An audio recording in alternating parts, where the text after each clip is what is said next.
உனக்கு தெரிஞ்சதெல்லாம் எனக்கு தெரியணும்னு இல்ல. நமக்கு தெரிஞ்சும் தெரியாததும் ஆயிரம் புள்ள.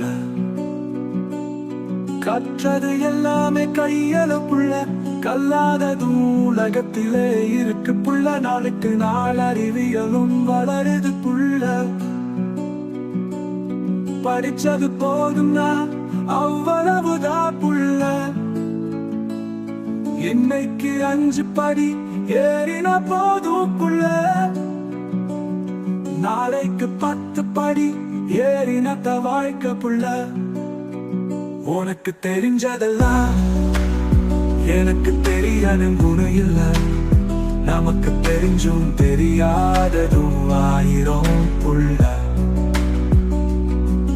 அதனால் இனி எப்பவுமே நாம படிக்கணும் புள்ள.